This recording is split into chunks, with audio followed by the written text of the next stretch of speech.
Bonjour et bienvenue sur la première séance webcast de la communauté en français. Je m'appelle Jimena Saez et je suis la modératrice de la communauté pour la langue française. Au nom de toute l'équipe qui m'accompagne ce matin, nous remercions votre présence.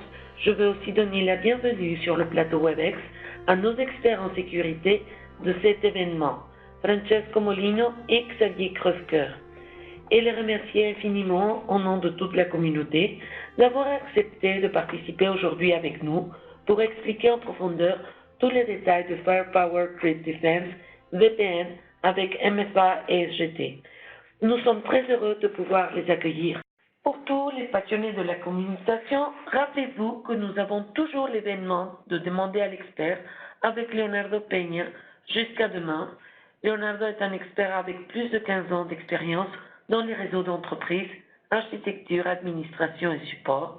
Il possède plusieurs certifications CCNA, CCNP et ACCP et il prépare actuellement son CCIE en routage et commutation.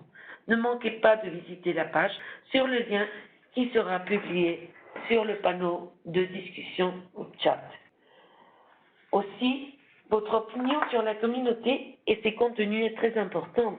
Nous vous encourageons à complémenter les meilleurs contributeurs et si vous posez des questions, à valider les solutions afin de nous permettre de clôturer les discussions ouvertes. Cela permet aux autres membres de repérer les questions qui ont été correctement répondues. Aidez-nous. Si vous avez des doutes, vous pouvez consulter notre guide d'utilisation en vidéo. Nous voulons aussi remercier tous les top contributeurs de la communauté Cisco qui répondent à vos questions et investissent leur temps pour vous offrir des solutions appropriées. Les Spotlight Awards est un moyen de les faire ressortir et de leur accorder une place d'honneur dans la communauté pour leur engagement et leur persévérance. Bientôt, nous commencerons à publier leurs noms. Vous pourrez consulter la liste sur l'espace dédié de remerciements aux membres qui est accessible sur la page d'accueil. Finalement, sur le menu de ce webcast, vous trouverez l'option pour afficher non seulement le chat de conversation, mais aussi une section pour les questions et réponses, Q&A. Là-dessus, vous pourrez poser toutes les questions techniques aux experts. Alors, voici notre expert en sécurité de cette séance webcast, Francesco Molino. Pour ceux qui ne le connaissent pas, Francesco a suivi des études dans le domaine de l'électronique, les réseaux et les sécurités informatiques. Il possède des certifications CCIE en routing and switching, SP et sécurité. Avec plus de 15 ans d'expérience dans les milieux de télécommunications, il est fonds inconditionnel des solutions Cisco et open source. Il est aussi expert en architecture de réseau, LAN, WAN, Wi-Fi et sécurité, et dans le déploiement et troubleshooting de ces solutions. Sachez aussi qu'il s'intéresse au développement d'outils d'automatisation sur Python, Bash et en s'appuyant sur différents APIs. Il travaille chez SBK Telecom à Montréal comme consultant en sécurité et network. Notre deuxième expert, nous avons aussi Xavier Crèvecoeur, ingénieur de WebScan en France, détenteur d'un CCIE en sécurité. Il est aussi FireJumper Elite et il possède vraiment une vaste expérience dans les télécommunications, centre de données, sécurité et distribution. Xavier nous fera l'honneur de répondre à vos questions sur le panneau de questions et réponses durant cet événement. N'hésitez pas à soumettre vos doutes, nous tâcherons d'y répondre tout au long de ce webcast.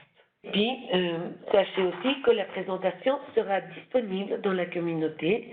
Si jamais vous souhaitez la télécharger dans votre ordinateur, vous pouvez accéder au document en vous rendant sur le lien qui sera affiché ci-dessus. Avant de commencer, il faut savoir que WebEx a introduit un menu dépliant pour les séances multi-utilisateurs. Si à un moment donné, vous ne voyez plus la présentation sur votre écran, il se peut que vous soyez sur la mauvaise fenêtre. Cliquez sur la barre du milieu, comme l'indique le slide. Ce webcast aura une durée d'environ 60 minutes et à la fin, nous essaierons de répondre à quelques questions de l'audience. Et puis voilà, nous pouvons commencer la présentation. Donc on va commencer ce webcast. L'objectif du webcast, c'est de présenter la solution Firepower Threat Defense et plus particulièrement le module Remote Access VPN avec son intégration avec les solutions Duo Security et la partie Cisco ISE, plus particulièrement la partie PXGrid. Le menu qu'on vous propose aujourd'hui, c'est de revoir assez rapidement l'architecture de FTD, donc comment fonctionne FTD en mode high level. Ensuite, rentrer plus précisément dans le module AnyConnect et les différents modules attachés à la partie VPN, plus ISE. Troisième, ça sera la revue de Duo Sécurité. Et ensuite, on aura une démonstration pour vous montrer live comment tout ça fonctionne et comment tout ça s'imbrique. Donc, première question de polling que vous allez avoir sur votre droite de l'écran. On va y faire la présentation. C'est quelle est l'interface logique utilisée pour monter la connexion entre le FTD et le FMC. 3 choix de réponse. Choisissez la bonne. Donc, FTD. Donc, la première chose qui est importante à savoir sur la partie FTD, c'est la partie management. On a un port physique de management qui, lui, est divisé en 2 interfaces logiques. Donc, c'est celle qu'on va appeler BR1 et diagnostic. La partie BR1, c'est l'interface qui va permettre de monter le tunnel entre le FTD et la FMC pour tout ce qui est management. Elle va nous permettre également de nous connecter à la boîte, donc au FTD, en mode CLI/SH, pour ensuite rebondir sur l'accès LINA. Pour ceux qui ne savent pas ce qu'est le LINA, c'est le système d'exploitation ASA. Donc cette interface est obligatoire, donc la configuration est obligatoire pour pouvoir continuer dans le staging du device.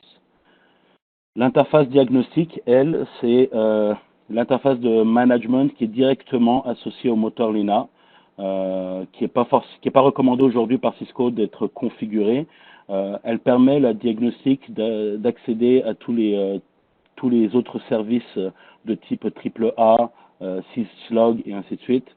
Aujourd'hui, ce qui est recommandé, c'est de utiliser les interfaces data qui seront configurées dans le boîtier pour faire cette communication-là. On le verra lors de la démo, je vous montrerai comment on pourra voir les différentes configurations de ces interfaces. Sachez que la diagnostic, elle, est vue sous le nom de Management 1/1 dans le Lina. Comment est gérée la configuration au niveau du FTD? Donc là, on va parler essentiellement du FTD lié à FMC. On va avoir le FMC, comme je le disais tout à l'heure, qui va monter un tunnel avec le port de management.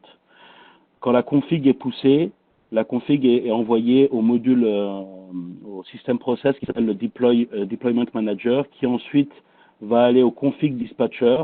Et en fonction des configs que vous aurez modifiés, si c'est des règles typiquement L3, L4, ça va partir sur le data plane de l'ASA, qui est là où la zone de traitement du trafic. Si c'est plutôt des accesses de type Layer 7, ça va aller dans les motors Snort. Au niveau high level, pour la gestion du flux de trafic dans le boîtier, donc le trafic va arriver sur une des interfaces au niveau de l'ASA. Ce trafic va être identifié par une des différentes règles que vous aurez créées. En fonction de la règle, si la règle fait du L7 inspection, à ce moment-là, le trafic va être envoyé au moteur Snort, qui va lui retourner un verdict, à savoir est-ce que le trafic doit pouvoir passer ou est-ce que le trafic va être bloqué. En fonction de ce verdict-là, quand le trafic revient sur la partie ASA, il est soit droppé, soit il va être envoyé vers l'interface de sortie, qui va être déterminée par les différentes fonctionnalités de type NAT ou routing. Un peu plus en détail, un petit zoom sur la gestion du flux de trafic. Donc là, dans l'exemple, on a un trafic inbound qui rentre dans l'interface 2, qui va être mis dans la RAM. Ce trafic va être ensuite mis dans le data plane de l'ASA, va être analysé. Comme je le disais tantôt, si la règle qui match le trafic a de l'inspection au niveau layer 7, ce trafic va remonter au niveau du snort, qui va redescendre ensuite sur l'ASA pour donner son verdict. Donc, dans le cas où le trafic est autorisé, l'ASA, donc la partie data plane, va déterminer son interface de sortie à travers les fonctionnalités de routing, NAT et ainsi de suite, et va le transmettre dans notre exemple sur la sortie 4, interface 4 pour la sortie du trafic. Dans le FTD, on a des règles de préfiltrage. L'idée des règles de préfiltrage, c'est éviter de passer des règles et de les passer à travers toutes les access lists. Donc, on va avoir les actions de blocking pour bloquer assez rapidement le trafic non souhaité. La notion de fast pass qui va, elle, permettre de traiter entièrement ce trafic-là au niveau du data plane. L'idée, c'est de bypasser le motor snort, donc avoir un peu plus de bandwidth sur le trafic qui va passer à travers les FTD. Juste entre parenthèses, je vous ai mis les liens dans la présentation. Sur les Firepower modèle 4100 et 9300, on va pouvoir faire du offload de trafic. Donc, vraiment avoir une grande bande passante d'un certain type de trafic. Et ce offload est fait en utilisant le module SmartNIC. C'est ce qu'on appelle du static offload. Dans les liens, vous verrez aussi l'explication de ce qu'on appelle le dynamic offload. Ça ne fait pas partie de la présentation aujourd'hui. Je vous laisserai aller checker sur les liens. La partie AnyConnect. Donc AnyConnect, c'est l'application Cisco pour, entre autres, la base, le core pour la partie VPN Remote Access. Aujourd'hui, la dernière version qui est disponible sur le CCO, donc sur le site de Cisco, c'est la version 4.7.0.3.0.52. On va le voir au long des slides que on n'a pas de parité de fonctionnalité en termes de fonctionnalité VPN entre l'ASA et le FTD. L'AnyConnect va supporter tout ce qui est SSL et AG2, donc il ne va pas supporter le legacy AXV1. Le SSL est forcément beaucoup plus avantageux puisqu'il va permettre d'autoriser vos utilisateurs à se connecter depuis n'importe où, même derrière des pare-feux ou des proxys. L'installation du AnyConnect peut être faite de différentes manières, soit sur des mobile devices en utilisant les App Store de type Google, Apple, soit directement depuis le boîtier FTD, donc en allant sur la page URL de votre boîtier, vous pourrez downloader le package AnyConnect, ou pour ceux qui l'ont déjà, le mettre à jour, soit en utilisant des applications tierces telles que GPO ou autres méthodes pour pousser le package à vos utilisateurs. Comme je disais, le VPN est la partie core, mais au-dessus de ça, on a plusieurs autres modules qui peuvent venir se greffer à AnyConnect, qui vont permettre de rajouter soit des fonctionnalités, soit d'aider au troubleshooting de type DRT, qu'on va voir par la suite, la partie posture, AMP pour tout ce qui est Security Endpoint et Umbrella pour toute la partie DNS. Le DRT, c'est quoi? C'est un module qu'on vient rajouter que je vous conseille fortement à installer systématiquement sur les machines de vos utilisateurs.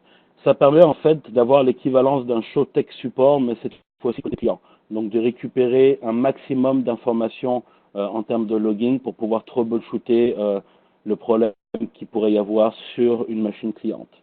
L'avantage, c'est qu'à la fin, quand on lance le DRT, à la fin, il va nous générer un fichier zip qu'on pourra partager par différentes manières, telles que mail, FTP ou autre, et surtout pouvoir le partager avec le TAC. Le TAC va systématiquement demander un fichier log de DRT lorsque un troubleshooting sera à faire sur la partie cliente.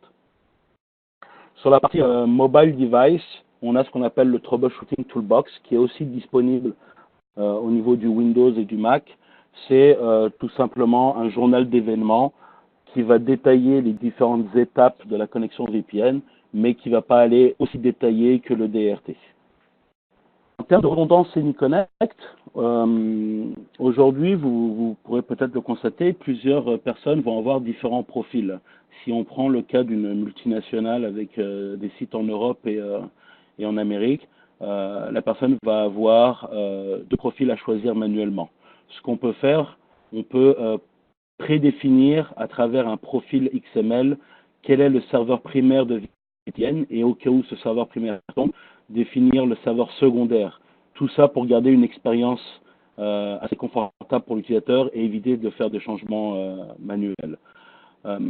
Comment on crée ce fichier XML? Il y a deux façons. Il y a soit en utilisant le VPN Profile Editor, c'est une application que vous allez télécharger sur le site de Cisco et qui ne peut s'exécuter que sur un poste Windows, ou manuellement en créant un fichier XML et après l'uploader directement sur le FTD.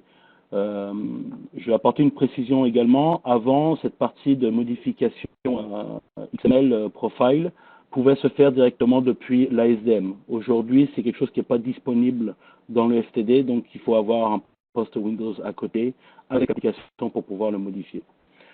J'ai mis quelques copies d'écran pour vous montrer où est-ce qu'on le modifie. Et là, c'est un exemple du profil XML basique, juste pour gérer la redondance en termes de connexion VPN, avec le host primaire qui va être notre point d'accès primaire pour le VPN. Et si ce FQDN-là ne répond pas, on passera au ce qu'on appelle le backup server, donc la deuxième méthode. La localisation du profil, donc comme je disais tantôt, le profil, il va falloir qu'il soit créé sur une machine extérieure et il va falloir qu'il soit uploadé au niveau du groupe Policies dans FTD. Donc je vous ai mis la copie d'écran pour où est-ce que vous devez l'uploader. Une fois que la personne va se connecter au VPN, ce profil va être automatiquement poussé et en dessous, je vous mets des folders où vous pourrez retrouver ce profil XML en cas de troubleshooting. Niveau UniConnect, pour la partie pare-feu, on a une petite spécificité, c'est-à-dire qu'on a la case qui s'appelle Bypass Access Control Policy, qui avant s'appelait le CSOPT Permit VPN. Ça s'appelle toujours comme ça quand vous regardez la config au niveau du DINA, donc de l'ASA OS. L'idée de cette fonctionnalité, c'est de truster complètement vos utilisateurs, c'est-à-dire qu'un utilisateur va se connecter au VPN. Une fois qu'il est connecté au VPN, on va lui attribuer une adresse IP. Et à partir de là, si la case est cochée, il va passer l'ensemble des règles que vous aurez pu faire dans le FTD pour accéder au service interne. C'est-à-dire que si vous faites du L4 ou L7 inspection, l'utilisateur ne passera pas au travers et ne sera pas bloqué ou autorisé en fonction de ces règles-là. On va le voir par la suite, donc ça veut dire que si on travaille avec ce qu'on appelle des SGT, donc Security Group Tag avec ISA, ils seront useless au niveau du FTD à cause de cette fonctionnalité activée. Si en revanche vous voulez désactiver, ça sera comme n'importe quel autre flux qui arrivera depuis l'extérieur, il sera inspecté et analysé au niveau du FTD avant de rejoindre n'importe quelle ressource interne. En termes d'authentification, la partie FTD va supporter tout ce qui est AAA, LDAP et AD. Au niveau du AAA, on va pouvoir faire du Radius Basic, mais aussi des solutions de MFA, donc fournir un deuxième facteur d'authentification pour augmenter le niveau de sécurité lors de l'authentification. Ce qu'il faut savoir, c'est que quand on utilise une authentification depuis LDAP et AD, tout ce qui est autorisation et accounting ne sont pas supportés. Donc, il va falloir passer obligatoirement sur la partie AAA, Radius Server pour bénéficier de tout ce qui est autorisation et accounting.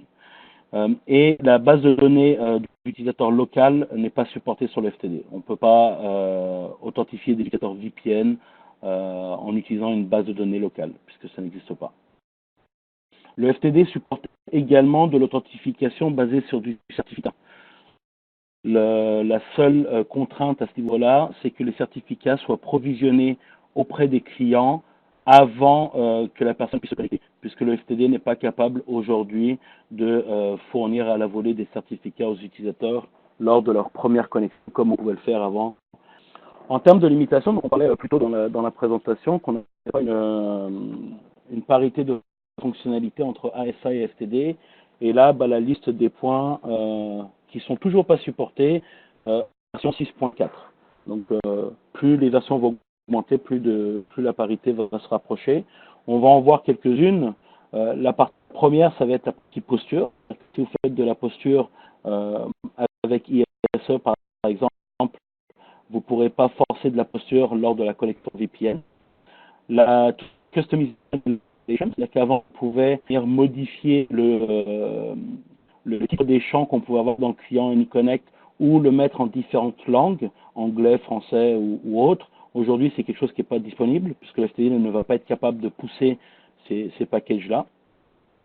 La partie Custom Attributes qui va permettre, j'ai mis une des features, c'est pas la seule, mais c'était celle qui était le plus utilisée aujourd'hui, le Deferred Upgrade. C'est-à-dire que si vos utilisateurs sont en version UniConnect 4.6 et qu'aujourd'hui vous décidez de faire un upgrade en 4.7, vous allez déposer le package sur le FTD. Quand les utilisateurs vont se connecter, ils seront obligés de faire de passer par l'upgrade. Ils ne pourront pas bypasser cet upgrade-là. Alors que sur l'ASA, avec cette feature de deferred upgrade, l'utilisateur pouvait bypasser temporairement l'upgrade. Et il y en a bien d'autres, comme le local CA, donc on en parlait tantôt par rapport au certificat, donc le FTD n'a pas de PKI interne. Deuxième question que vous allez retrouver sur la droite de votre WebEx, comment s'appelle l'outil de diagnostic Cisco AnyConnect? Donc là, on va passer sur la partie ISE PXGrid. Donc, qu'est-ce que PXGrid? PXGrid veut dire Cisco Platform Exchange Grid. C'est en fait un bus de données qui est partagé entre différentes applications et différentes vendors. Donc, ça peut être du Cisco, ça peut être des tierces parties. Et tout ça, ces échanges-là sont faits au travers de API. Donc, c'est une plateforme ouverte où ICE va déposer un certain nombre d'informations suite aux authentifications qu'il aura faites pour que les autres systèmes puissent en bénéficier et les utiliser donc dans leurs règles de sécurité. Dans le cas d'aujourd'hui, on va être spécifique entre ISE et la partie FMC. Avant toute chose, il va falloir faire l'intégration entre ISE et FMC. On va le voir rapidement dans la démo comment cette intégration est faite, mais vous avez les copies d'écran qui sont aussi dans les slides. Cette intégration passe par du certificat. Donc, côté FMC sur la copie d'écran qui est sur la gauche, vous allez voir qu'il va falloir mettre l'adresse IP, la première chose, et surtout définir l'ensemble des certificats. Donc, le premier, ça va être le certificat PXGrid. Le deuxième va être le certificat du nœud ISE, donc au niveau du monitoring. Et le troisième va être le certificat de la FMC qui est signé par la même autorité que le PXGrid. À droite, une fois que le lien est fait, on va avoir notre FMC qui va venir souscrire à un certain nombre d'informations qui sont exposées par les API de PXGrid. Avant que cette subscription se fasse, il va falloir aller approuver la FMC. Donc, on va le voir dans la démo. On a un bouton ici qui est Approve. Il va falloir l'approuver. Il y a des méthodes pour approuver automatiquement ces connexions-là. Une fois que le lien est fait, les échanges peuvent se faire entre les deux parties et on va pouvoir utiliser un certain nombre d'informations dans FMC, dans les règles de FMC qui viennent de ISE PXGrid. Un petit slide, rappeler rapidement pourquoi les certificats doivent être signés par la même autorité, donc pour que la communication se fasse et que l'échange puisse commencer. En termes de certificats, donc il faut que ça soit fait par la même autorité, mais ça ne veut pas dire que tous les certificats sont obligatoirement signés par la même autorité. Dans l'exemple du lab qu'on a fait, vous allez voir que on va avoir la partie PSN, donc en vert dans la copie d'écran, qui est signée par une PKI interne, donc un serveur Windows interne, alors que notre PXGrid en rouge, lui, est signé par ISE lui-même, qui est lui-même un Certificate Authority. Donc on peut avoir des certificats signés par différentes autorités, mais il va falloir que la FMC connaisse ces autorités. C'est d'où l'importance de générer le certificat. On pourrait très bien avoir le PXGrid qui soit signé par la PKI interne. Généralement, quand on signe un système comme ça, sans rentrer dans le détail, on va utiliser le template web server, si je prends le cas de Microsoft Windows. Si on veut pouvoir signer le PXGrid avec cette même autorité, il va falloir aller modifier le web server template, comme je le mets en bas en description, en rajoutant une clé qui est le Client Authentication. Une fois que cette partie-là est rajoutée dans le template, on va pouvoir utiliser le template standard pour signer PXGrid. Quand on génère les certificats depuis PXGrid, donc la copie d'écran qui est en haut à gauche, on a plusieurs moyens de le générer. Soit on génère un certificat sans avoir de CSR, donc de Certificate Signing Request, et donc au niveau du PXGrid, il va nous demander le FQDN du device et les différents SAN, donc Subject Alternative Name, pour le certificat qu'on veut générer, le format du certificat, si c'est du PEM ou du PKCS12 qu'on veut exporter, ainsi que un mot de passe pour encrypter le fichier de clé. On peut également utiliser un CSR qui sera fourni par un autre système, l'importer dans le PXGrid pour que lui le signe et renvoie le certificat signé. Ensuite, on a la possibilité de générer en bulk, donc à la volée plusieurs certificats d'un coup depuis PXGrid, ou tout simplement downloader la chaîne de l'autorité pour pouvoir l'importer dans les systèmes. Dans le cas de la démo et dans le cas spécifique de ce webcast, notre ISE est notre Certificate Authority qui a signé, qui a délivré un certificat à la FMC. On le voit dans la copie d'écran en bas à droite. La FMC a bien un certificat qui a été délivré en utilisant un template, comme on peut le voir sur la droite, qui s'appelle PXGrid, qui est déjà là par défaut. On va pouvoir révoquer ce certificat pour des questions de sécurité si on supprime la boîte ou si on renouvelle le certificat, peu importe. Ou on va pouvoir le lire également, mais en aucun cas on va pouvoir l'exporter. On peut l'exporter une fois lors de la création et ensuite on ne peut pas l'exporter. Donc, comme on parlait de SGT, ça va être l'idée du webcast, c'est maintenant, c'est d'utiliser le PXGrid pour échanger les SGT et baser nos règles FMC sur ces SGT-là. Par défaut, un certain nombre de SGT sont créés, donc pour lesquels il faut aller dans la partie TrustSec Components et créer vos propres SGT et fournir votre propre tag, donc un nom et un chiffre décimal. Nous, dans le cadre du webcast, on va utiliser ceux qui sont déjà prédéfinis. Entre autres, ça sera le employee. Quand on va créer nos règles au niveau du ISE pour authentifier nos utilisateurs VPN, une fois que ces utilisateurs seront authentifiés, ils vont passer dans la partie autorisation, donc dans la seconde section de ISE, celle qui est en copie d'écran qui est en haut. On va le voir lors de la démo et on va attribuer un certain nombre d'informations. La première, ça va être le profil d'autorisation qu'on va retourner. Ici, c'est un simple permit access, mais on pourrait imaginer de retourner autre chose comme un groupe policy, par exemple. Et la dernière colonne va être le groupe tag. Donc, quel est le SGT qu'on va attribuer à cette connexion. En bas, vous allez avoir, et on va le voir aussi lors de la démo, on va avoir le logging côté FMC. Ce qu'il faut savoir, c'est que quand une session est en cours, au niveau du logging, on ne va pas pouvoir visualiser le security group tag. En revanche, on va le voir quand la session est terminée, qu'elle soit en ELA ou en bloc. Donc là, on a deux règles. On en a une qui est en bloc. On voit immédiatement, je dirais, le tag. Le ELA, il va falloir attendre que la session soit terminée pour avoir le tag. Juste un petit warning au niveau des SGT. Par défaut, quand on active ces fonctionnalités-là, au niveau du FTD, il va activer par défaut le native SGT tagging sur l'ensemble des interfaces. Donc, si vous avez une architecture derrière qui est déjà basée sur du SGT et que vous ne voulez pas que tout soit réécrit et que ça casse quelque chose au niveau de votre architecture-là, bien désactiver le native SGT tagging sur l'interface souhaitée au niveau du FTD. Le seul moyen de le faire, comme je le mets dans la copie d'écran sur votre droite, c'est d'utiliser ce qu'on appelle les flex config objects pour pousser une config de type CLI depuis la FMC vers la FTD. Là, on va passer sur la partie dépannage, donc troubleshooting en anglais. On a différentes méthodes de troubleshooting qui peuvent nous aider lorsqu'un client n'arrive pas à se connecter au VPN ou lorsqu'il a, peu importe le problème qu'il a, lorsqu'il se connecte au VPN. On va voir la première partie qui est dans le FMC, qui va être quelque chose de graphique, et ça se passe au niveau du module VPN, plus précisément au niveau du troubleshooting. Voilà la copie d'écran, donc on va y revenir. Ensuite, on a la partie CLI au niveau du FTD lui-même, où on va pouvoir faire un show VPN session DB avec le détail pour voir un maximum d'informations. On va le voir dans les prochaines slides. Le packet tracer pour simuler le trafic externe donc d'un utilisateur VPN vers une ressource interne pour voir les différentes étapes par lesquelles passe le trafic, access list, NAT, et ainsi de suite. Ou tout simplement le capture des paquets, donc pour capturer les paquets lorsque la communication est live.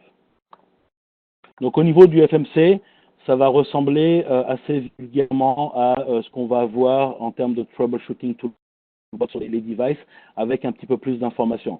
Donc on va avoir différents logs avec différentes sévérités et on va pouvoir observer tout le process de connexion.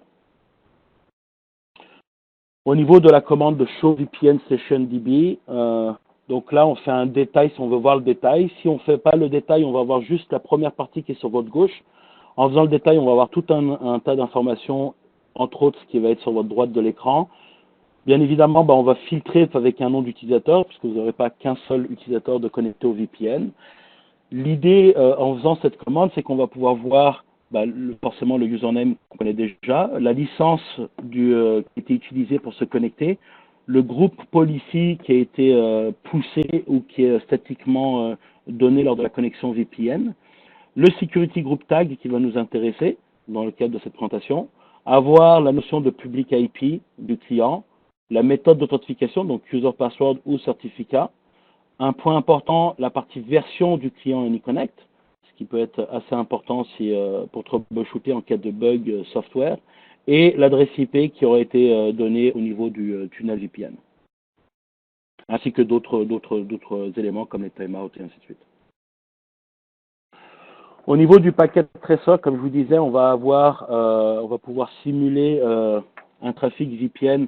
Donc, en input, ça va forcément arriver depuis l'interface externe. Donc, dans notre cas, elle va s'appeler Internet. L'IP qui aurait été distribué au client vers les ressources internes, et on va pouvoir voir l'ensemble des étapes. Je n'ai pas dit l'entièreté de l'output de la commande, mais il y a plusieurs étapes en fonction des règles que vous avez. Donc là, on va passer sur la partie Duo Security. Donc Duo Security, c'est une solution donc Cisco également, et c'est une solution plus précisément MFA. Donc l'idée, c'est de fournir un deuxième facteur d'authentification aux utilisateurs qui se connectent. Dans le cas précis ici, ça va être pour du VPN, mais dans la vie de tous les jours, ça peut être non seulement pour du VPN, mais pour accès à d'autres services comme des services cloud ou autres. Les manières de faire ce MFA sont nombreuses, donc des SMS, des hard tokens, des soft tokens. Nous, on va se concentrer uniquement, pour le cas de la présentation, sur la partie push, qui est aujourd'hui la meilleure solution en termes de expérience utilisateur.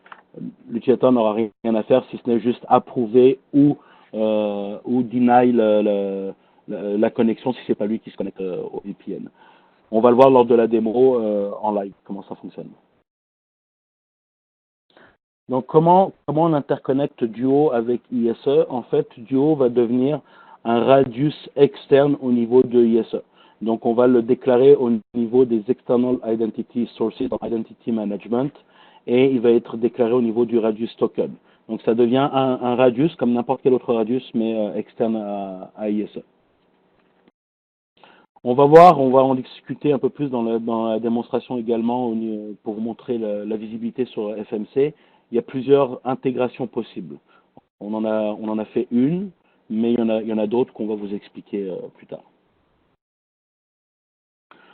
Au niveau de ISE, donc dans la partie d'authentification, donc on va pouvoir gérer en fonction de certaines conditions. Est-ce qu'on envoie l'authentification sur notre serveur AD par exemple, ou est-ce qu'on envoie ça sur notre serveur MFA? Donc ce qu'on va avoir ici, ce qui est entouré en rouge et vert, sont ce qu'on appelle des Identity Source Sequence, ou ça lui-même directement. Mais l'avantage d'utiliser des Identity Source Sequence, c'est qu'on peut mettre dans l'ordre en cas de fallback si un serveur ne répond pas. Dans la partie du haut, on a la possibilité de syncer les utilisateurs avec un directory qui soit Active Directory en interne ou le Azure Directory dans le cloud. Je vous ai mis le lien pour ceux qui seraient intéressés à comment syncer les utilisateurs entre Duo et l'AD. On peut également créer les comptes manuellement dans Duo, soit un par un, soit en faisant un bulk import, donc en faisant un CSV et importer ça dans Duo. L'idée derrière, une fois que les utilisateurs sont intégrés dans Duo, sont importés dans Duo, il va falloir définir la notion de phone, donc de téléphone, pour activer l'application qu'ils vont avoir sur leur smartphone et permettre donc d'avoir le code qui peut être utilisé manuellement ou de faire, comme dans le cas du WebEx, le mode push. Donc tout simplement, dans la fiche utilisateur, mettre son téléphone, activer le Duo, donc ce qui va générer un SMS au niveau des utilisateurs pour installer l'application et l'activer automatiquement live. Donc en termes d'expérience utilisateur, assez simple à faire. Au niveau du process MFA, donc comme je le disais tantôt, on a plusieurs modes, c'est-à-dire SMS, push ou le passcode. Nous, on va se concentrer sur la méthode push. Avant, on pouvait interconnecter le FTD avec, directement avec le ASA avec Duo en utilisant le LDAP-S. Aujourd'hui, c'est pas supporté depuis FTD, qui va faire le lien entre votre système et le cloud de Duo. Et cette application ne peut être installée que sur du Windows ou du Linux. En termes de process, donc on va le voir juste après, mais rapidement, l'utilisateur va faire une demande d'authentification sur la partie FTD. Le FTD va transférer la demande au niveau de la pour l'authentification. Dans notre cas, donc ce qui est en blanc ici, ça va être notre ISE. ISE va valider ou non l'utilisateur sur l'AD pour dire OK, c'est un utilisateur connu et va retourner cette information au FTD. Le FTD va pouvoir redemander au Duo de faire le deuxième facteur pour valider. Ou on va pouvoir automatiquement tout gérer depuis ISE. C'est-à-dire qu'on n'a qu'une seule requête qui arrive sur ISE et c'est ISE qui va déclencher Duo. Donc il y a plusieurs méthodes et on va le voir en termes de config sur l'AFC lors de la démo. Rapidement, quelques copies d'écran de comment est configurée cette application Duo Proxy. Le fichier de config s'appelle Auth Proxy CFG qui a modifié, mais les documentations sur Duo sont très très bien faites, donc vous ne devriez pas avoir de mal à vous en sortir là-dessus. Rapidement, donc si on veut juste utiliser le Duo comme MFA, donc comme deuxième facteur, on a la section Radius Server Duo Only à configurer, et au niveau du client, de la variable client, juste spécifier que c'est bien un Duo Only, donc on va juste s'assurer de faire la communication avec le cloud Duo pour valider le deuxième facteur, ou si vous voulez que Duo agisse comme un vrai serveur Radius, on va pouvoir avoir la notion de Radius Server pour le front-end de Duo, mais également la partie, dans le cas ici, c'est Add Client. Voir lors de la démo, on peut aller chercher cette information-là au niveau d'un Radius Client également. Donc la section ne s'appellera pas forcément Add Client, mais Radius Client. Et cette information-là, on le retrouve toujours au niveau du client, où on vient spécifier quelle est la section à lire pour authentifier les clients. Également, qui va pouvoir nous donner le level de notre démo, avec un design qui va expliquer chacune des étapes. Donc le dernier design va être un zoom en fait sur le design pour que vous puissiez lire. Je vais vous le présenter live, on va le dérouler ensemble. Donc là, j'ai mon design de process et on va revoir le flux d'authentification. Donc ce qui va se passer, c'est que premièrement, notre utilisateur va faire une demande d'accès VPN à travers l'Internet pour aller vers notre FTD. Notre FTD, lui, va avoir cette demande d'authentification et va savoir qu'au niveau de la config VPN, il va devoir s'appuyer sur un Radius serveur. Dans notre cas, ça va être notre ISE. Donc, il va prendre la demande d'authentification et il va l'envoyer.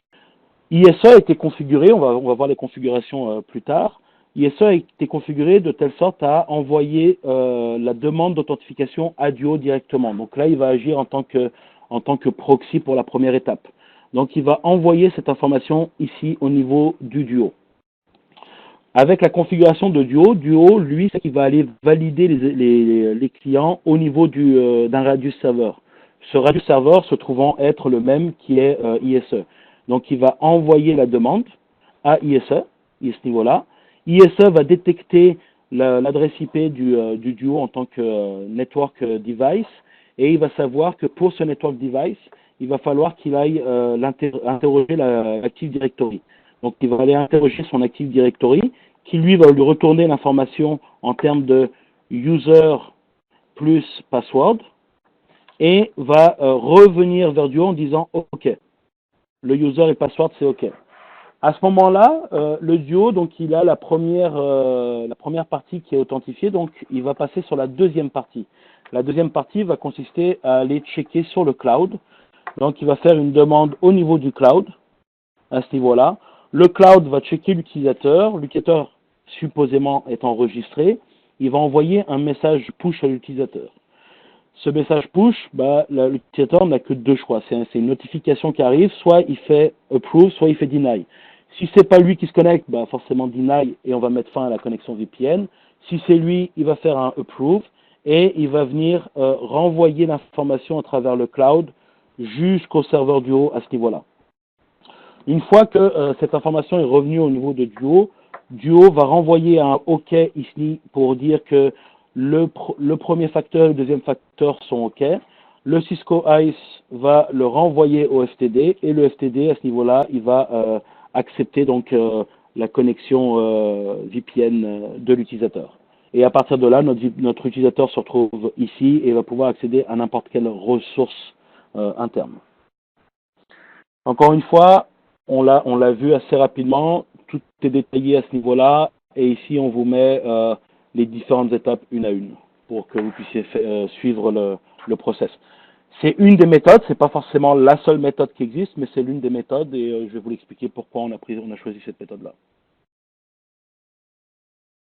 Donc, je vais passer sur la partie démo. Premièrement, au niveau de la console FMC, dans la partie VPN Remote Access, je vais aller sur ma configuration VPN.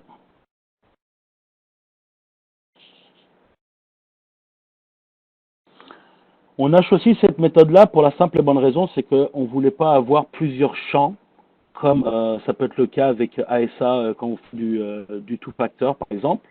On voulait en avoir qu'un seul de champ et forcer le mode push au client pour que ce soit le plus simple possible pour eux autres et éviter de taper les codes à chaque fois. Donc là, qu'est-ce qu'on fait? C'est qu'on configure notre ISE en tant que serveur d'authentification et on va forcément venir le configurer également en termes d'autorisation et accounting. Si vous voulez bypasser la méthode qu'on va vous montrer et que vous voulez quand même avoir le deuxième champ de multifacteur authentification où l'utilisateur devra rentrer soit le code qu'il aura dans l'application, soit taper le mot push ou SMS pour avoir ou le push et le SMS, il va falloir venir utiliser un second facteur. Donc dans ce cas-là, si je reprends mon design rapide, le premier facteur va aller sur le ISE, mais le deuxième facteur va directement depuis le FTD aller vers le Duo. Donc pour faire ça, il va falloir cocher la notion de second serveur d'authentification, venir mettre votre serveur Duo Radius que vous aurez configuré avec l'application Duo Proxy Radius.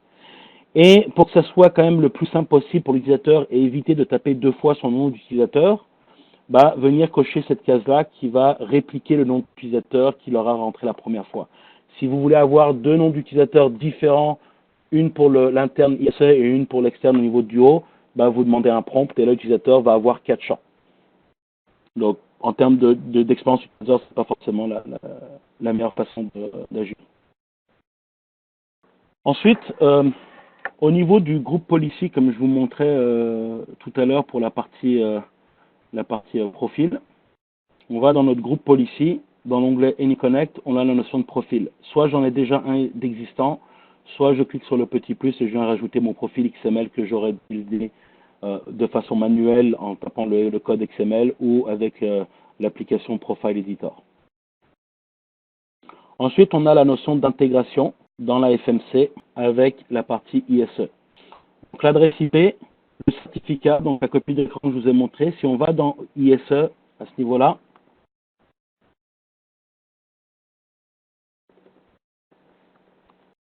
okay.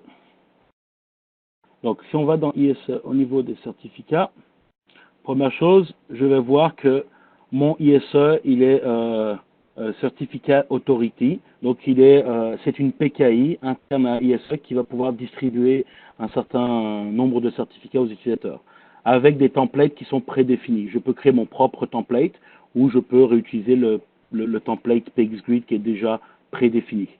Donc si vous utilisez celui qui est prédéfini, je vous conseille plus de le copier et de venir quand même renseigner les champs, les OU, organisation, la ville et ainsi de suite pour que ce soit un certificat un peu plus propre et venir valider que la période est bien celle que vous souhaitez en termes de sécurité. Et ensuite, je vais aller dans mes systèmes certificates et je vais avoir donc mon certificat de mon nœud qui est dans le cadre du lab, c'est un seul nœud qui fait tout, donc admin, monitoring, PSN et qui va prendre donc les authentifications EAP des utilisateurs.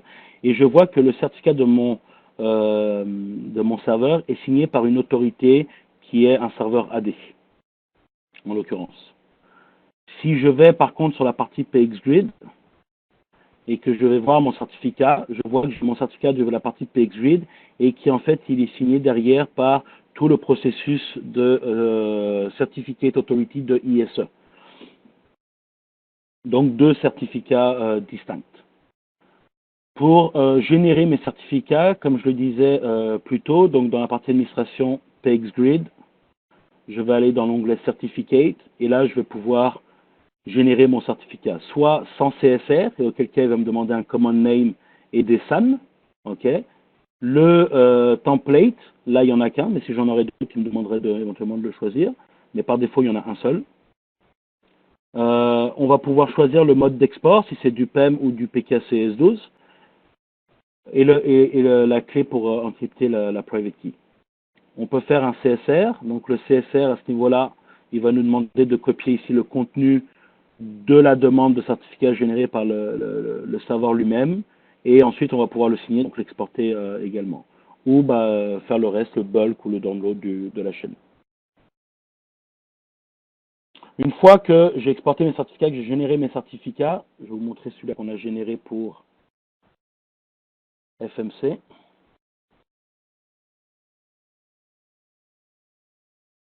Donc j'ai mon certificat FMC qui est là. Je vais pouvoir le voir et je vois que il a bien été signé par mon autorité ISE, donc la même chaîne qui est pour utilisée pour mon PXGrid. J'importe mes certificats à ce niveau-là. Un simple test. Et je vais voir si la communication peut être établie. J'ai des logs qui vont servir essentiellement en cas de problème, mais si c'est success, généralement on ne va pas regarder les logs, on va truster le mode success.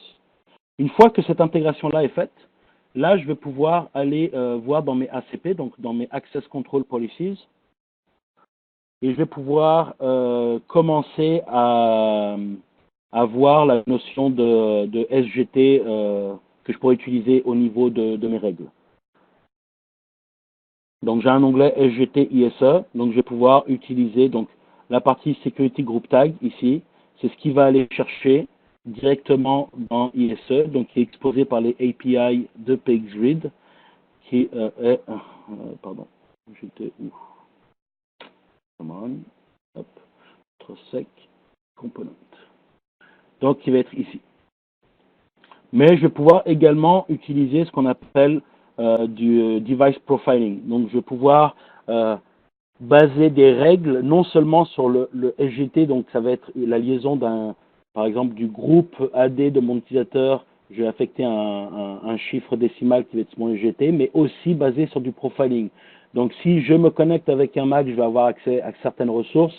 Si je me connecte avec une machine Windows, je vais avoir accès à d'autres ressources. Point hyper important, contrairement à l'ASA où on peut faire du SGT en source et destination, au niveau du FTD, la notion de SGT ou profiling, c'est uniquement en source.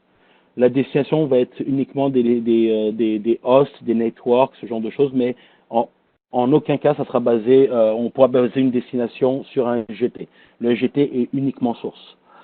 Vu que j'ai accès à mon SGT, donc j'en conclus que mon FMC est bien lié à mon PXGrid. Donc pour ça, je peux aller dans Administration PXGrid et je vois mon FMC à ce niveau-là qui est bien linké et qui est bien subscriber d'un certain nombre d'informations provenant de ICE. Par défaut, comme je disais plus tôt, il va falloir cocher cette case-là et venir cliquer sur Approve. Cependant, vous pouvez aller dans l'onglet Settings et automatiquement approuver les connexions qui sont basées sur du certificat. C'est-à-dire que si vous avez plusieurs systèmes à intégrer et que vous ne voulez pas à chaque fois venir approuver une connexion, vous pouvez venir ici, cocher la case et automatiquement approuver du moment que la connexion est basée sur le certificat. C'est sûr qu'en termes de sécurité, le risque est moins élevé qu'un simple password parce que c'est à vous de fournir le certificat au client. Par contre, vous avez la même chose pour celui qui arrive et qui veut se connecter avec un mot de passe. Donc celle-là, je recommande très fortement de jamais l'activer pour des questions de sécurité. Donc voilà au niveau de la configuration du FMC. Au niveau du ISE, donc dans la partie External Identity, je vais avoir mon serveur Duo qui est ni plus ni moins une connexion Radius standard. Et je vais aussi devoir le configurer côté duo. Donc, si je prends mon duo à ce niveau-là. Donc là, pour des questions de démo, j'ai masqué les codes du cloud. Mais ce qu'on va faire ici, c'est qu'on va donner l'adresse IP de notre serveur. Ici, dans le cadre de la démo, c'est ISE.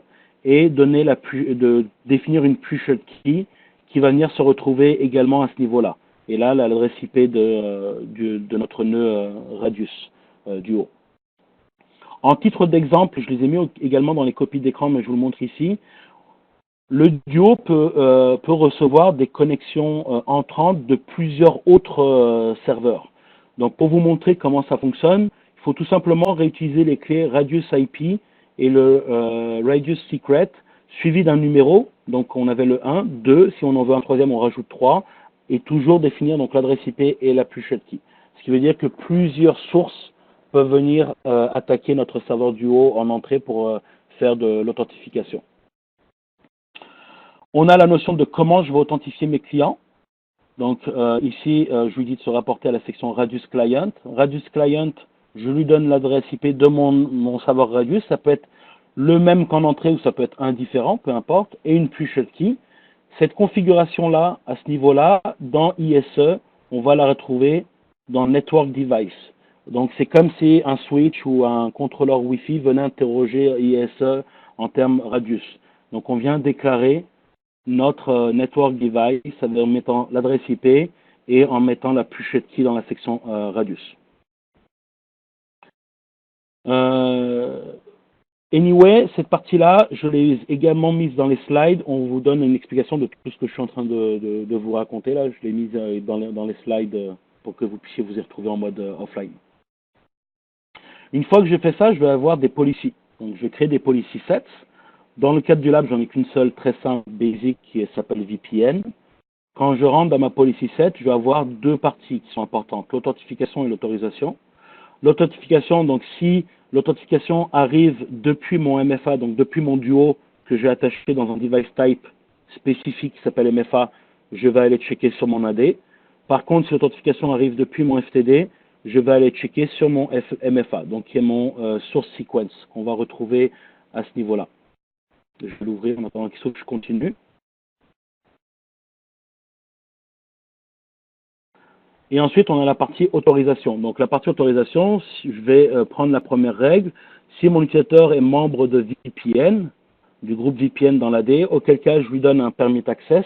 Encore une fois, ici, je pourrais imaginer lui donner une autre authorization profile qui va venir modifier live le groupe policy. Et lui donner le security group tag, soit ceux qui sont par défaut, soit celui que j'aurais créé, parce que je vais avoir accès à toute la liste à ce niveau-là. Je vais pouvoir vous montrer le Identity Source Sequence MFA qu'on a créé, qui en fait référence uniquement à mon serveur Duo. Mais demain, si je rajoute un deuxième serveur Duo pour des questions de redondance, je peux le rajouter ici et il va aller dans l'ordre en fonction de si le serveur est up ou pas, et en fonction des authentifications. Donc là, je vais configurer mon I, je vais configurer mon FTD. On va aller revoir rapidement sur la partie du haut.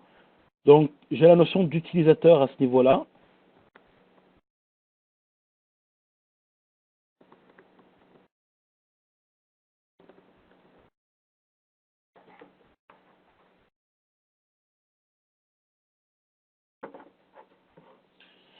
Donc là, je vais avoir la notion d'utilisateur à ce niveau-là. Donc, en l'occurrence, j'en ai créé qu'un seul. J'ai un compte gratuit Duo. Vous pouvez tous vous créer un compte gratuit si vous voulez. Vous êtes limité à 10 utilisateurs. Vous ne pourrez pas forcément tout faire, mais ce qu'on fait dans le cadre du lab pourrait être faisable assez facilement. J'ai la notion de directory sync pour syncer avec un AD ou importer des utilisateurs. Dans mon utilisateur lui-même, je vais venir créer la notion de téléphone. Et quand je crée un téléphone, donc je mets tout simplement la notion de téléphone avec son numéro de téléphone, ça va envoyer un SMS aux personnes pour qu'ils puissent downloader l'application depuis le App Store, Google ou Apple, et ensuite l'enregistrer pour qu'on puisse le voir à ce niveau-là comme Duo Enable et donc pouvoir faire du mode push avec avec tout type de système, VPN, application dans le cloud ou autre. Au niveau de comment on crée l'application Duo qu'on veut protéger, on a une section qui s'appelle Application. Donc, on va aller sur Protect an Application. Et à ce niveau-là, en tapant Cisco, on va avoir le Cisco Firepower Threat Defense VPN, qui est l'application recommandée par Duo quand vous lisez la documentation, mais qui est strictement identique à celle qu'on appelle Radius VPN. C'est juste que généralement, le Radius VPN, on l'a déjà utilisé pour la partie ASA. Donc, on va créer une nouvelle application pour la partie Threat Defense si on veut avoir des règles distinctes ou pour des questions de lisibilité. Dans le cas du lab, on avait déjà un Cisco Radius VPN qui est créé, donc on a réutilisé celui-là, et on a 3 informations qui sont super importantes, qui sont les 3 premières. Donc le Integration Key, c'est ce qu'on va venir retrouver ici à ce niveau-là, dans ce qui est appelé le iKey. Le Secret Key va être le S-Key, et finalement le API Hostname, c'est le hostname de l'API que vous allez devoir renseigner là. Et avec ces 3 informations-là, c'est ce qui permet de faire la liaison entre l'application Duo en local vers le cloud Duo. La partie Duo, donc c'est un simple service ici, comme sous Linux également, c'est un simple service supplémentaire qui a été mis dans Windows. Et on a au niveau du répertoire de Duo, on a un répertoire qui s'appelle conf où on va venir configurer notre proxy, donc c'est exactement ce qu'on a ici comme information. Mais on a un répertoire qui est d'autant plus important, qui est la notion de logging, et c'est là où on va avoir tous nos logs d'authentification. Donc là, on va faire un test d'authentification et on va vérifier que le log récupère bien un certain nombre d'informations pour pouvoir troubleshooter par la suite. Au niveau du FTD, donc je me suis connecté sur mon boîtier FTD qui est linké à ma FMC. Mon CLI/SH, c'est ce qu'on voit ici là, c'est mon signe plus grand que, donc j'arrive dans mon CLI/SH. Pardon. Pour voir l'interface BRI, comme je disais plus tôt, on va faire un show network. Et on va pouvoir voir à ce niveau-là la configuration IPv4 de l'interface management, donc de l'interface BRI logique. On peut le voir d'une autre façon, c'est en allant en mode expert. En mode expert, ça nous amène sur la partie Linux, en faisant un IP address dev management. Donc l'interface de management au niveau du Linux, ça correspond à la BR1 qu'on a expliqué tantôt, qui est la même interface qu'on vient juste de voir plus haut ici, mais c'est une autre façon de voir l'adresse IP et également la partie route, donc default gateway. Ici, qu'on va retrouver à ce niveau-là. Pour accéder au mode Lina, donc à la partie purement ASA, vous pouvez, avant de basculer sur la partie Lina, vous pouvez, depuis cette interface-là, depuis ce CLI-là, lancer toutes les commandes que je vous ai déjà données tantôt dans les présentations. Donc le show VPN Session and Connect, par exemple, toutes les commandes sont disponibles. Mais si je veux aller dans le Lina, depuis ici, je dois aller utiliser la commande System Support Diagnostic, faire Enable, donc là on va commencer à reconnaître la partie ASA. Il n'y a pas de pass Enable, on ne peut pas le changer. Et là j'arrive sur ce qu'on appelle le Lina. Donc là je suis sur le mode ASA. Et le mode ASA, si je fais la visualisation de mes interfaces, je vais voir, comme je le disais au début de la présentation, une interface management 1/1 qui est ma deuxième interface logique appelée diagnostic, qui n'est pas configurée selon les best practices aujourd'hui recommandées par Cisco. Donc pour tout ce qui est interrogation de AAA, envoi de log, ainsi de suite, on va utiliser une des interfaces qu'on va avoir à ce niveau-là, qui sont les interfaces data. Ok, donc là on a revu un peu comment tout est setupé. On va faire live le test. Donc l'application Duo, rapidement, en fait, ce qu'on va voir, c'est que quand on va rajouter, on va venir enregistrer le client dans Duo, il va venir installer cette application-là Duo et il va venir installer cette notion de Duo Protected avec le code. Donc c'est votre lien entre votre Duo et l'application qui est dans le cloud. Et c'est ce qu'on appelle le passcode qu'on va pouvoir utiliser manuellement si on veut, mais encore une fois pour des questions de pratique et des questions d'expérience utilisateur, on va utiliser le mode push qui est le mode le plus utilisé aujourd'hui. J'ai une deuxième machine Mac à ce niveau-là qu'on va utiliser pour se connecter au VPN avec deux pings qui vont être prêts à être lancés, une qui va vers la point 2 et une qui va aller vers la point 1. Pourquoi deux pings? Tout simplement, c'est que si on vient ici sur la FMC, j'ai un trafic qui vient depuis mon AnyConnect vers donc le DHCP va être en bloc. Donc tout ce qui est en tag 4, du moment que j'ai mon tag 4, je vais être en mode blocking pour l'accès vers ce serveur-là. Tout le reste va être en allow et je suis aussi en mode SGT tag 4, donc employees. Donc dans mon login, je devrais voir la notion de SGT à ce niveau-là. Et également, on va se mettre sur le ISE, on va préparer la partie live logs et on est prêt pour lancer la connexion. Donc je vais mettre le Duo à côté.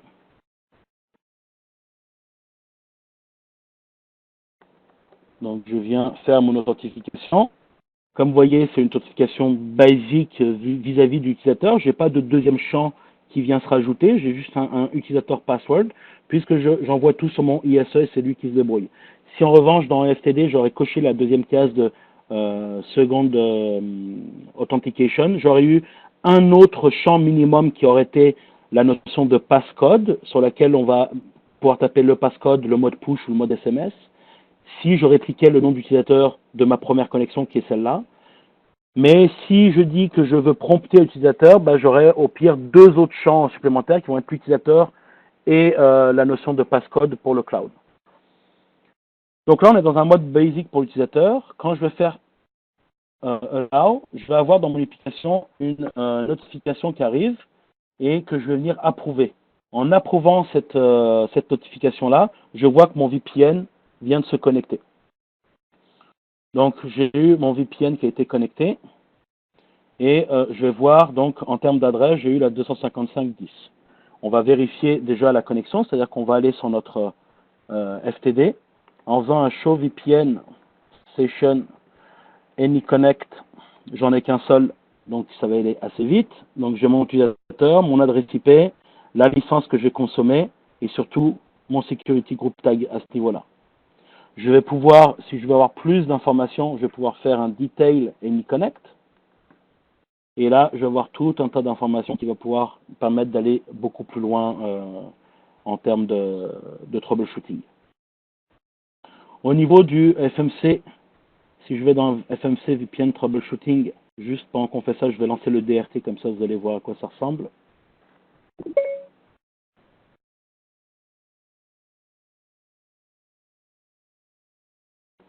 Donc ça c'est le module DRT, je peux protéger mon zip par password ou pas. Je fais run et je vais le laisser collecter un certain nombre d'informations, ça prend un certain temps. Dans mon VPN, je vais avoir tout un tas d'informations, comme je disais, au niveau du FMC pour voir les étapes d'authentification. Donc je vais voir qu'il a fini son SSL and check quand je me suis connecté et au final, je vois qu'il m'a attribué sur le groupe policy, vu que j'en ai un, ça va être celui-là, CERT policy. Au niveau de mon ISE, si je fais un refresh, donc je suis en mode UTC, je vais voir que j'ai plusieurs logs, un qui vient de Duo, un qui vient de la partie FTD. Je vais pouvoir les ouvrir tous les deux pour vous montrer. Donc le premier, c'est le MFA vers ISE, donc c'est Duo qui a reçu la demande d'authentification, parce que la première authentification, comme je vous disais, passe par ISE, mais est forwardée directement à Duo, donc ISE va agir comme proxy à ce niveau-là, c'est-à-dire qu'il prend et il va donner ça à Duo, qui lui va revenir vers ISE pour le valider. Et donc je vois que il est passé par la bonne règle par laquelle je m'attendais, qu'il a poussé le bon security group tag avec le bon profil authorization. Et si je vais sur la deuxième, ici, au niveau de l'authentification qui est arrivée par le FTD, je vais pouvoir avoir un certain nombre d'informations également qui vont rester identiques à ce qu'on peut faire aujourd'hui en termes de NAC ou autre, c'est-à-dire qu'on va avoir un username, le endpoint ID, le endpoint profile qu'on va pouvoir utiliser dans le FMC pour faire nos règles, mais également la partie Security Group Tag. Donc jusque-là, tout semble être correctement connecté et intégré ensemble. Je vais fermer quelques fenêtres, on va venir ici. Je vais aller... Non. Voilà. Donc là, vu qu'on est connecté, je vais lancer mes pings. Donc j'ai deux pings que je vais lancer. Le premier devrait être blocked et le deuxième devrait être autorisé. Donc je lance mon premier. Donc je vois qu'il est clairement block, alors que mon deuxième, il passe. Donc je vais venir sur mon VPN, sur mes connexions, mes events dans ma FMC.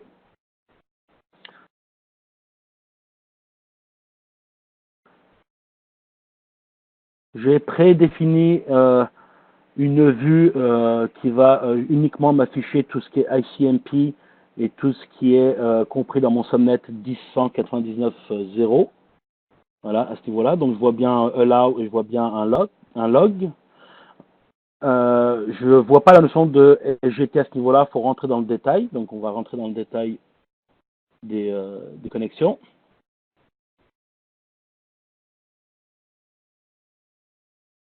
Donc j'ai toujours mon bloc et mon allow.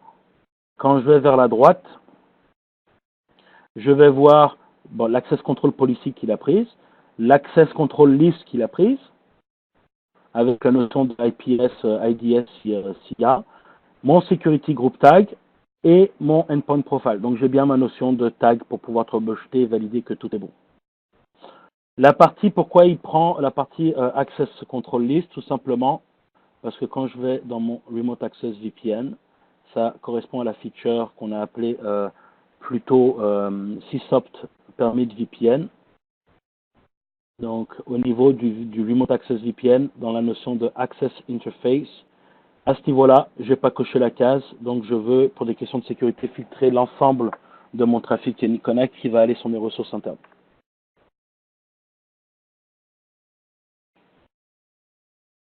Donc la démo est terminée, je vais repasser la main à Jimena. Merci Francesco pour cette démonstration. Et puis nous allons passer aux questions, si vous voulez, qui ont été recueillies pendant ce webcast pour répondre avec toi. Et bon, je les lirai une par une, celles qui n'ont pas été répondues. J'en ai récupéré quelques-unes.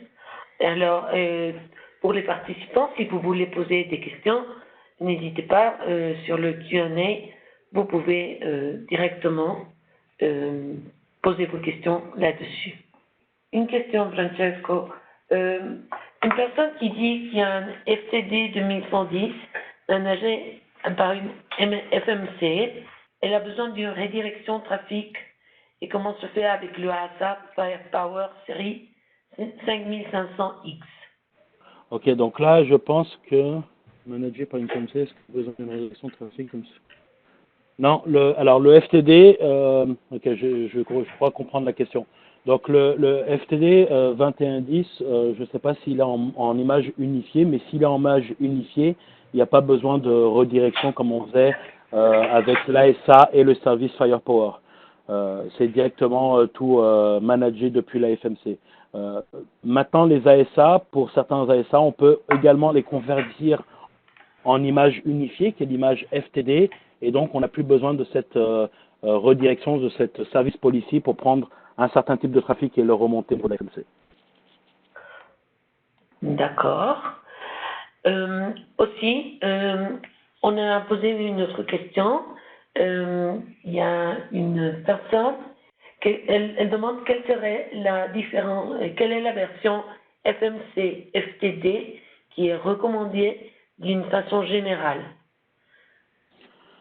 Alors, ça c'est, je veux dire, je peux pas m'engager vis-à-vis de Cisco à ce niveau-là, mais je peux vous recommander la dernière version en termes de 6.4, qui est la dernière qui est sortie, qui est assez stable et qui est assez rapide par rapport aux précédentes. Donc la dernière version est disponible sur le CC aujourd'hui. D'accord. Alors, on a encore une autre question. il y a une personne qui dit j'ai un Firepower 2100. Comment faire le backup des configurations sur son équipement et si cette version n'aurait pas l'option de backup pour les FTD. Je sais pas si ça doit comprendre. Je pense que c'était peut-être une question qui était sur deux écrits. Ok, alors le backup du FTD, si c'est la partie backup, la notion de backup, ça va être essentiellement quand le device est managé par FMC, ça va être essentiellement dans la partie système qu'on va gérer les backups et on va prendre un backup de la FMC, puisque le boîtier lui-même, FTD, je vais mettre entre guillemets, n'est pas forcément intelligent, c'est-à-dire qu'il va venir récupérer la config sur la FMC. Donc du moment qu'on restaure la FMC va pouvoir redispatcher automatiquement la config sur le FTD une fois le SF tunnel créé. Pour la version FTD, donc FDM, donc Firepower Device Manager, qui est le manager local au FTD, qui est l'équivalent de la FDM auparavant, là, on va venir backuper le backup elle-même de la FTD, qu'on va venir réutiliser pour restaurer le FTD en mode local. D'accord.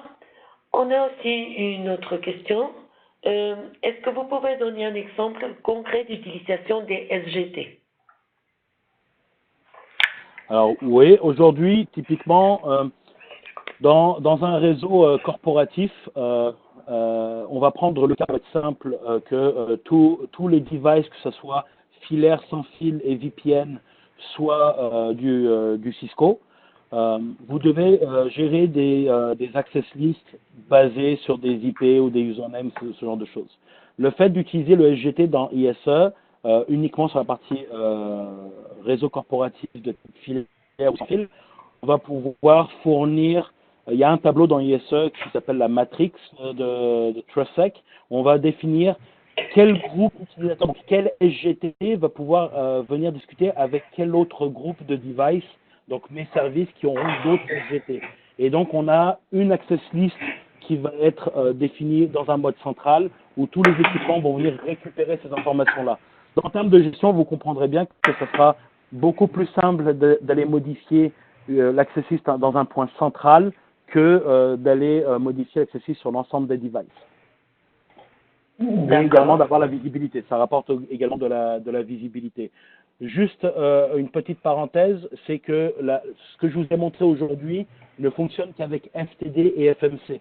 La partie FDM, donc le manager local, lui, va pouvoir s'interconnecter avec SpaceGrid, mais aujourd'hui, dans la dernière version 6.4, on va pouvoir bénéficier uniquement de la notion Passive ID, donc des notions de nom d'utilisateur, mais pas de SGT. Le SGT devrait s'en venir, mais pour l'instant, on ne sait pas quand.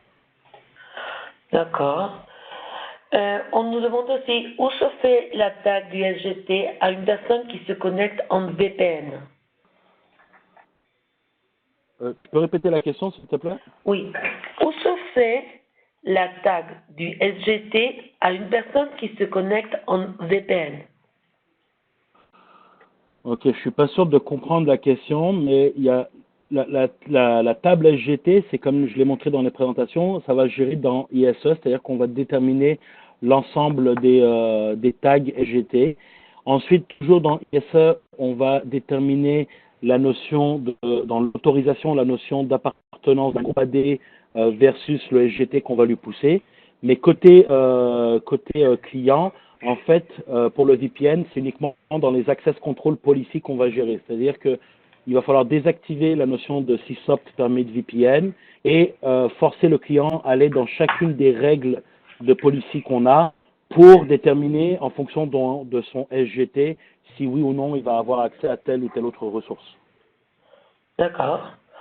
Alors, on nous demande aussi, pour faire le VPN et le site-to-site, est-ce que la FMC a l'authentification Authentication, RSA, SIG et l'authentification CRAC? Et sinon, comment faire la correspondance de ce type d'authentification via la FMC? Je ne saurais pas répondre à la question là comme ça live. On va la prendre et on va on va revenir sur le forum pour répondre à la question. D'accord. Une autre question, est-ce que la configuration FMC va inclure par exemple les NAT ou le routage? C'est concernant la question du backup des FTD.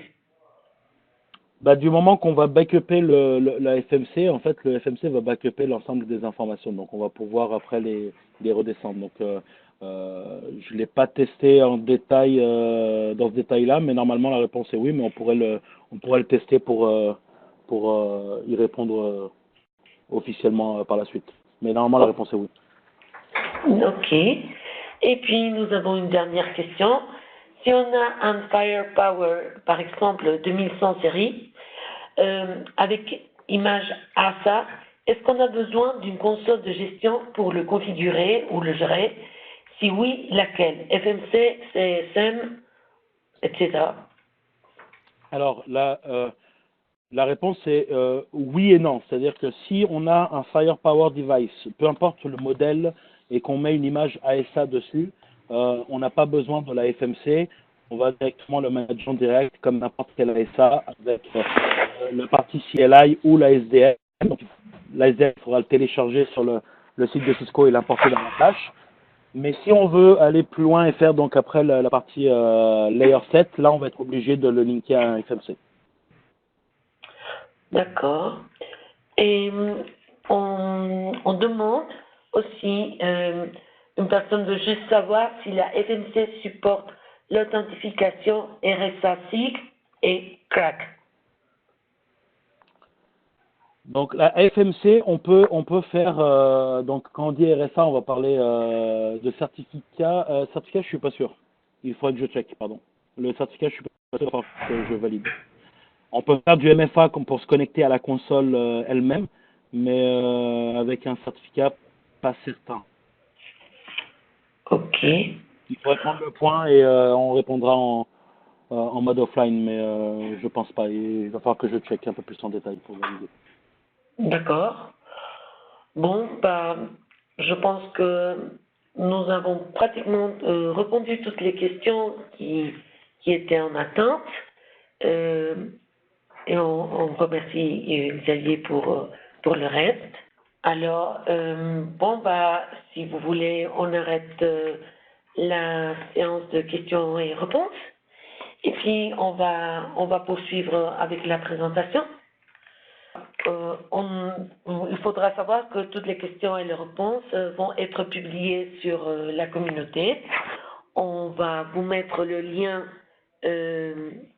directement sur le site web. Et puis, bon, bah, Jimena, oui, juste pour répondre à la dernière question, j'ai l'information là, live. Non, on ne peut pas authentifier la FMC par certificat. C'est uniquement user password ou rajouter un MFA, mais pas par certificat. d'accord, d'accord. Bah, merci beaucoup. Merci beaucoup. Et puis, bon, je veux dire que, au nom de tous les membres de la communauté de Cisco en français, je veux te remercier, Francesco, et remercier aussi Xavier pour votre participation à cette première séance webcast de la communauté en français. Sachez que Francesco a été désigné VIP de Cisco 3 ans de suite. C'est vraiment un expert pour nous et on y tient à lui. Et puis à tous nos participants, nous espérons que cette expérience a été enrichissante pour vous tous et que vous restiez attentifs aux suivantes webcasts. Sachez qu'à la fin de cette présentation, vous aurez une enquête qui sera dépliée sur votre écran. Veuillez y reprendre, s'il vous plaît, pour connaître vos intérêts et savoir qu'est-ce qui vous plairait le plus comme sujet pour les prochains webcasts. Alors, Francesco et Javier, je vous embrasse très fort, tous les deux. Je reviens avec vous en quelques instants. Et puis, pour notre audience, chère audience, sachez que la communauté est disponible sur plusieurs langues. Alors, si vous parlez d'autres langues, vous pouvez la rencontrer en anglais, en espagnol, en portugais, en chinois, en japonais et en russe, à part d'anglais. Et aussi, Nous avons des réseaux sociaux. Si vous voulez participer avec nous et faire des publications ou partager des contenus, vous pouvez nous suivre sur ces adresses-là. Et finalement, l'enquête, sachez que votre avis nous intéresse, c'est très important pour nous. Aidez-nous à mieux répondre à vos attentes et participez nombreux, comme toujours. Au nom de toute l'équipe Cisco et de nos experts au plateau, je vous remercie personnellement pour cette magnifique séance. Merci d'avoir participé avec nous. Vous pouvez me contacter dans la communauté si besoin. Je vous embrasse et à la prochaine. Merci et au revoir.